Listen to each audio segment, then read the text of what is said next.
శంకరయ్య, ఏంటమ్మా? మధు ఇంకా రాలేదా? ఇంకా రాడమ్మా. ఏ? అతను పనిలోంచి మానేశాడమ్మా.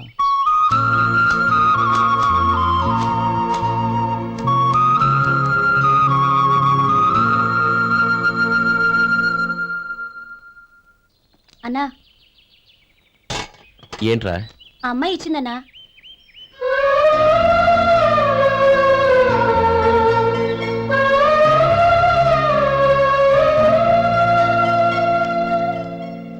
నేను చేసింది తప్పే, కానీ తెలియక చేసిన తప్పును క్షమించొచ్చు. ఎప్పటికీ మీ నీలి నింగిలో నిండు జాబిలి.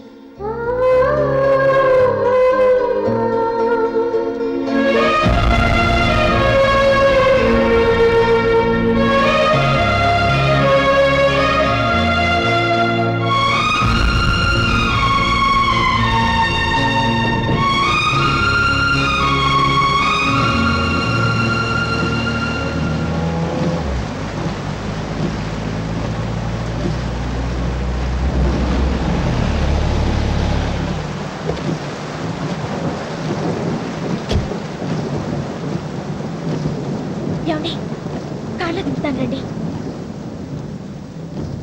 వద్దండి. పర్వాలేదు రండి. వద్దులేండి.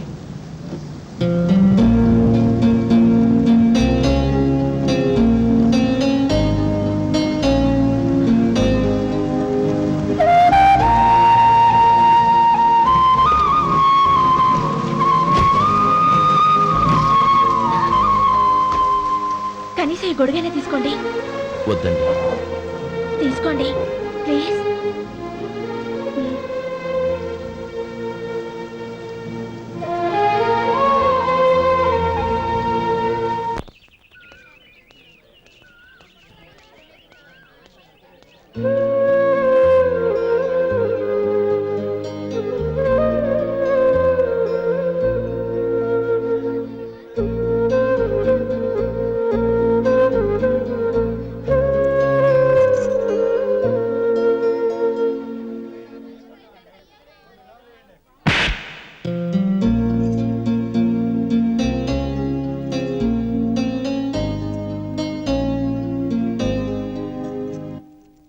నాకు ఆ రోజుల్లో సాయం చేసిన మాట నిజమే. అందుకు ప్రతిఫలంగా దానికి 100 రెట్లు వాళ్ళ మొహాన పారేస్తాను. అంతేకాని నీ జీవితాన్ని బలి చేయలేను. చేసిన సాయం తిరిగి ఇచ్చేస్తారు నాన్న, కానీ ఇచ్చిన మాట తిరిగి తీసుకోగలరా? మీరు మాట తప్పినా మీ కూతురుగా నేను మాట తప్పలేను. గౌరీ, నేనెందుకు చెప్తున్నానో అర్థం చేసుకో. నీ నిర్ణయం తప్పు. లేదు నాన్న, నా నిర్ణయం ఎప్పటికీ తప్పు కాదు. అంటే కోటేశ్వరుని కాలదని ఓ బికారాన్ని పెళ్లి చేసుకుంటావా? ఎస్, బంగారంతో చేసిన చెప్పులు కాళ్ళకే వేసుకుంటావు నాన్న. రాయితో మలిచిన దేవుడికి చేతులెత్తి నమస్కరిస్తా. నా దృష్టిలో మధు దేవుడు, అతనిది కల్మషం లేని ప్రేమ. నాన్న, మీ అనుమతితో ఊరందరికీ తెలిసేటట్టు మా పెళ్లి జరగాలని కోరుకుంటున్నాను. దయచేసి మమ్మల్ని ఏ గుడికో రిజిస్ట్రార్ ఆఫీస్కో వెళ్లేలా చేయకండి please. She's right uncle. Gauri నిర్ణయాన్ని కాదనకండి. What are you talking? నీ మీద చేయి చేసుకున్నవాడిని అతను చేయి చేసుకుంది నా మీద కాదు అంకుల్, నా అహం మీద. చదువురాని అతనితో ఆ రోజు I want to be your hubby అని చెప్పించింది నేనే. అవును గౌరీ, అందుకు నేను నీకు సారీ చెప్పబోవడం లేదు. ఎందుకంటే ఆ మాట అనిపించుండకపోతే మరుగున పడ్డ మీ ప్రేమ బయటపడేది కాదు. ఆనంద్, నాకంతా తెలిసింది అంకుల్. చిన్నప్పటి నుంచి అతని గౌరీపైన ఆశలు పెంచుకున్నాడు. అతని ఆశలో అమాయకత్వం ఉండొచ్చు, కానీ తిరుగులేని నిజాయితీ ఉంది. నిజాయితీగా చెప్పాలంటే అతనిలో ఉన్న సిన్సియారిటీ నాలో లేదు. అతనే నీకు సరైన భర్త. All the best Gauri.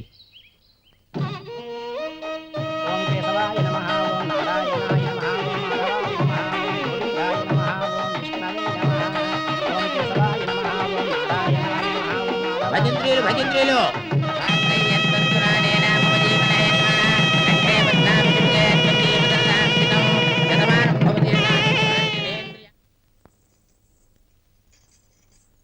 నాన్న, పిలిచారంట? అవునమ్మా, నీతో ఒక విషయం మాట్లాడాలి. చెప్పండి నాన్న. మహారాణిలా మన ఇంట్లో పెరిగిన నువ్వు ఆ ఇంట్లో అంట్లు తోముతూ కట్టెల పొయ్యితో ఎలా కష్టపడగలవమ్మా? నాకు ఇష్టం లేకపోయినా నీ ఇష్టాన్ని కాదనకూడదనే నేను ఈ పెళ్లికి ఒప్పుకున్నాను. ఇప్పుడు నీ కన్న తండ్రిగా నిన్నొట్టు అడుగుతాను, చేయగలవా? ఏం చేస్తావో, ఎలా చేస్తావో ముందు నీ భర్త నా ఇంట్లోంచి బయటికి తీసుకొచ్చాయి. అతనికి ఒక కాటన్ మిల్ రాసిస్తాను. దాంతో అతను హ్యాపీగా రాజ్యాలా బతుకు.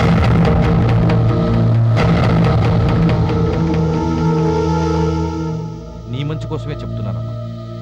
నీ భర్తకంటూ ఓ అంతస్తుండద్దు. నీ జీవితం సుఖంగా సాగాలంటే అన్నదమ్ముల్లోంచి నీ భర్తను విడదీసి వేరే కాపురం పెట్టించు. ఏమంటావు?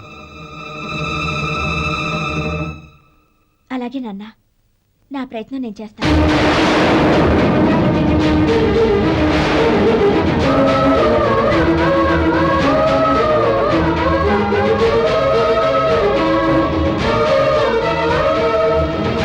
గోపాలం, ఒక్క మాట గుర్తుంచుకో. ఏ తమ్ముళ్ళ కోసం అయితే నువ్వు నా చెల్లిని వద్దనుకుంటున్నావో అదే తమ్ముళ్ళ జీవితాల్లోకి సంపాదన, పెళ్లి అనేవి రాగానే నిన్ను నిర్దాక్షిణ్యంగా నడి రోడ్డు మీద వదిలిసిపోతారు.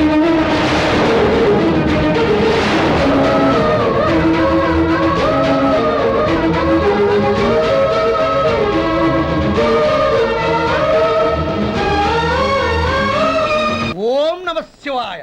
జంగమదేవర్లం ధర్మప్రభువులు దానం చెయ్యండి. ఏమన్నావు? దానం చెయ్యండి అన్నాను. నన్నేమన్నావు? ధర్మప్రభువులు అన్నాను. ఒరే సొంటి, సాము 4 ఇడ్లీ కట్టి. ఆహా ఆహా, దానకన్నా తమలాంటి వారు ఉండబట్టే దేశంలో అప్పుడప్పుడైనా వర్షాలు కురుస్తున్నాయి. ఒరే సొంటి, సాము మసాలా వడ, మసాలా దోశ కలిపి కట్టి. ఆహాహాహా, అలనాటి శిపి చక్రవర్తి పేరు విన్నాను, ఇప్పుడు తమని ప్రత్యక్షంగా చూస్తున్నాను ప్రభు. అబ్బో సమ్మగుందయ్యా. ఒరేయ్, సోములారికి పెసరట్టు ఉప్మా, అల్లం చట్నీ వేసి ఉప్మాలో జీడిపప్పు బాగా దట్టించేయి. ఒరే సొంటి, నేను ఇంటికి వెళ్ళొస్తాను, ఫ్యామిలీ వెయిటింగ్.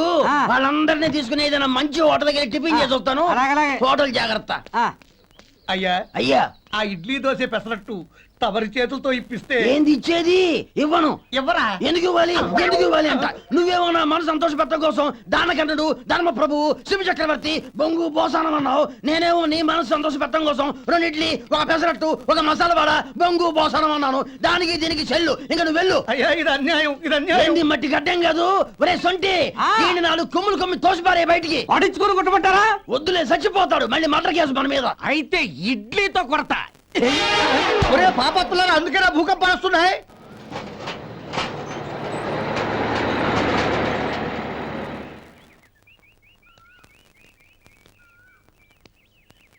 నమస్కారం అయ్యా. నమస్తే శంకరయ్య, ఏంటి ఇలా వచ్చావు? ఏమీ లేదండి అయ్యా, అమ్మాయి గారికి పుట్టింటి నుంచి సారి పంపించారు. ఓహో అలాగా.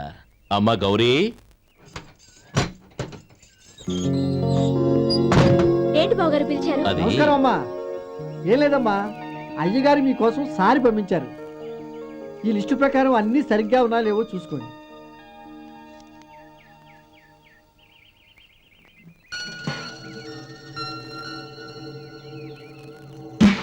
ఇవన్నీ తిరిగి తీసుకెళ్లి మీ అయ్యగారికి ఇవ్వండి. అదేంటమ్మా? దయచేసి ఇంకేం మాట్లాడొద్దు, చెప్పింది చేయండి.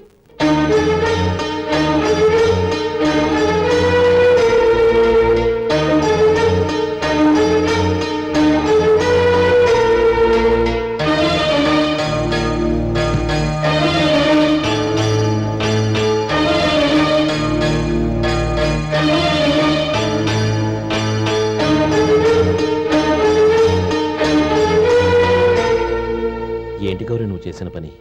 మీ నాన్నగారు అంత ప్రేమగా పంపిస్తే తిరిగి పంపించేశావు. ఆయన ఏమనుకుంటారు? ఏమనుకుంటే నాకేంటండి? ఎవరికైనా ఏదైనా పంపించేటప్పుడు వాళ్ళ స్టేటస్ కి తగ్గట్టుగా పంపించాలి. నాకు పంపించాల్సిన వస్తువులు అవి. ఆ మాత్రం ఇంగిత జ్ఞానం లేకుండా పంపితే నేనెందుకు తీసుకోవాలి?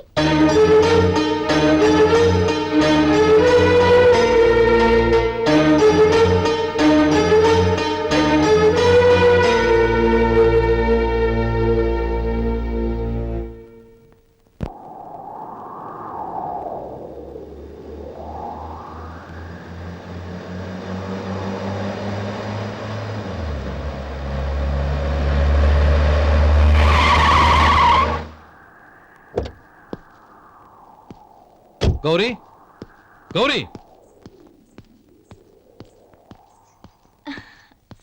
రండి నాన్న. ఏంటమ్మా నువ్వు చేసిన పని? నేనేం చేశాను? ఇంకా ఏం చేయాలమ్మా? నేను ప్రేమగా సారి పంపిస్తే తిరిగి పంపించేస్తావా? నీకు పంపిన వాటిలో ఏమైనా తక్కువ ఉంటే నాకు చెప్పాలి కానీ అలా తిరిగి పంపించేయటం ఏంటి? ఏదీ తక్కువ కాలేదు నాన్న. కావాల్సినవన్నీ ఉన్నాయి. కానీ ఉండకూడదు కూడా ఒకటి ఉంది. ఏంటమ్మా అది? ప్రతి వస్తువు మీద నా పేరు. అందులో తప్పేముంది? నాన్న, ఎప్పుడైతే నేను ఇంట్లో కోడలిగా అడుగు పెట్టానో అప్పుడే వీళ్ళ